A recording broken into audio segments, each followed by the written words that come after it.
Indian Budget 2014. Dear friends, the Indian Finance Minister Mr. Arun Jaitley has just announced the budget for the year 2014-15. A number of reforms have been proposed, including liberalization of foreign direct investment in defense and insurance up to 49%, partial pass-through regime for real estate and infrastructure investment trust, some certainty for foreign institutional investors, boost to debt markets, and a clear commitment towards a stable and predictable tax regime. It seems that the focus of 2014 budget is on long-term structural reforms rather than short-term palliatives.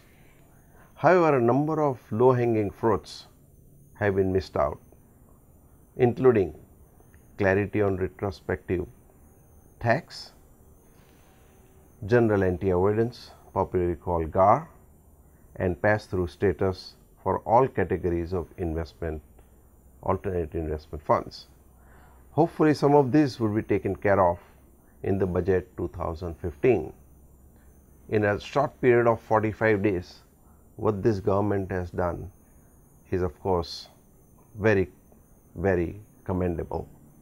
In recent years, India has witnessed low growth rates, high inflation and widening fiscal deficit. Multinational companies, funds and global investors were increasingly resentful of the policy paralysis and aggressive tax regime prevailing in India.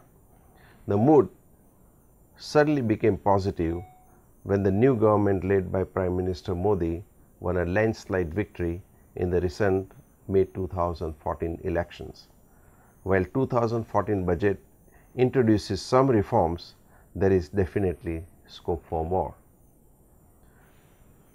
Corporate tax rates remain constant at 34% for residents and 42% for non-resident corporates. While a few incentives and allowances have been provided to individual taxpayers, on the whole there has not been much change in the tax rate regime. Dividends distributed by Indian company continue to be subject to dividend distribution tax. In fact, the economic policy that was or the economic survey that was presented yesterday indicated going back to the classical system of taxation, that is the tax in the hands of a corporate, and when corporate distributes dividends, actual tax in the hands of the shareholder. Current system is that a corporate pays 34% tax, and when dividends are distributed, there is additional corporate tax of 17% in the hands of the company, and the shareholders receive dividends. There is no tax in the hands of shareholder, whether resident or non-resident.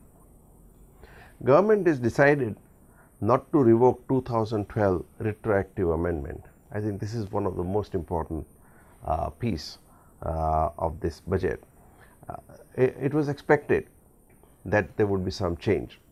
So the government was expected to withdraw the retrospective amendment to tax indirect share transfers, which was introduced to counter Supreme Court's decision in the Vodafone case. The finance minister did recognize the damage caused by these amendments, including uncertainty and loss of investor confidence, and assured that the new government shall not introduce similar retroactive tax. Fresh cases on indirect transfers shall be scrutinized by high-level government committee. However, there is still ambiguity on the scope and application of indirect transfer tax. It was also hoped that GAR, general anti-avoidance rules, would be further deferred for at least a year or so. GAR now continues to be effective from April 1, 2015 and applies to all investments post 2010 October. It provides wide powers to the tax authorities to disregard tax-driven structures that are abusive, non-arm's length lack of commercial substance. Due to the ambiguity in the GAR provisions, it was expected that detailed guidelines shall be released. Unless government provides more certainty on the application of GAR, it will result in significant litigation and negatively impact the investor sentiments. As a positive step, the government has announced a partial tax pass-through kind of a regime for real estate investment trust, popularly called REITs, and infrastructure investment trust called InvITs. The much awaited draft framework for REITs was announced last year, and now with clarity in tax treatment, global investors can soon participate in India's lucrative real estate market. The regime for InvITs, that is infrastructure funds, shall provide massive boost to infrastructure growth and development in India. Long-term capital gains on the sale of units as well as dividends received by a REIT and distributed to the investor shall be tax exempt. Interest payments received by REIT is tax exempt, and foreign investors shall be subject to low withholding tax of 5% on interest payment. To provide certainty to foreign institutional investors and foreign portfolio investors, the income earned from the sale of securities shall be deemed to be capital gains income. This would eliminate litigation on issue of income characterization and may limit the risk of permanent establishment created by the presence of fund managers in India. The proposal, however, does not address issues such as availability of tax treaty relief for funds located in Mauritius, Singapore or Netherlands. Issues such as substance as well as potential impact of GAR continue to cast a shadow over such treaty relief. Fund managers may be disappointed with continued absence of specific pass-through treatment for onshore or what called domestic alternate investment funds, which has been a long-standing demand of the industry. Such funds therefore have to be carefully structured to ensure tax efficient pass-through status. In a welcome move, concessional withholding tax rate of 5% has been provided up to 2017 for interest on long-term foreign currency denominated bonds. This will provide a boost to India's debt market. However, the 5% rate applicable to rupee denominated debt instruments, including non-convertible debentures, will lapse in June 2015. If extended, it would provide further incentive for FIs and FPIs to invest in such instruments which have become the standard in the real estate sector. Today, non-convertible debentures which are listed have become extremely popular, and it is hoped that next year the finance minister will still extend the tax concession to the interest paid on such bonds. The budget proposes to indefinitely continue the lower 15% tax rate on dividends received by Indian companies from overseas subsidiaries. While the object of this proposal is to encourage repatriation of funds, it would help Indian MNCs as they globalize and expand overseas. To address the concerns of MNCs on transfer pricing matters, the budget seeks to provide a rollback for advance pricing agreements for a period of up to 4 years. Transfer pricing has become one of the most litigated areas, and APAs are expected, advance pricing arrangements are expected to provide significant relief to MNCs. To promote certainty, the government also proposes to expand the advance ruling machinery to domestic transactions and the number of benches for speedy disposal of the applications. Over the years, advance rulings have provided tremendous certainty to investors and MNCs doing business in India. Unfortunately, in recent times, the advance ruling machinery has been taking about 2 to 3 years to provide rulings instead of statutorily provided period of 6 months, and it's expected that there will be much more improvement in the speedier justice at the advanced ruling level. Number of incentives have also been provided to specific industries.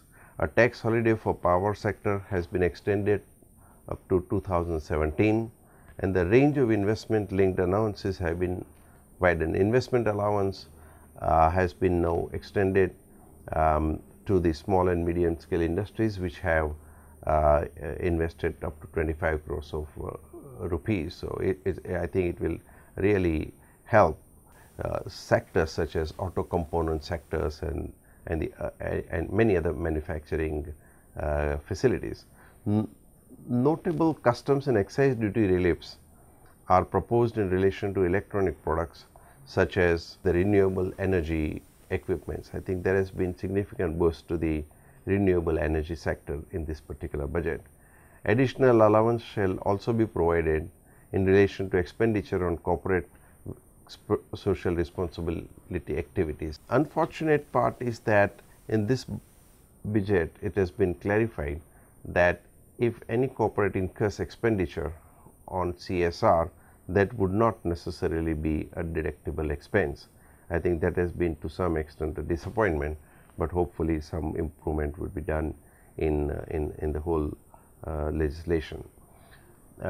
When the new government was elected, investors expected a slew of radical reforms. So, there was so much of enthusiasm and everybody was expecting everything from the new government, and obviously that is not possible to be provided. And therefore, although the 2014 budget does not propose any far reaching changes, it does represent a conscious attempt to reverse the sluggish macroeconomic trends witnessed by India over the years. The budget seeks to ensure balanced regional development across the country by promoting infrastructure development, job creation and sustainable growth. Today, while many reforms do require legislative amendment, the most critical ones envisage a fundamental shift in the attitude of the government, including the tax authorities of course, towards the business and investor friendly ecosystem. With the overwhelming majority enjoyed by the present government, it is best positioned to address both aspects of reform and bring India's growth story back on the track.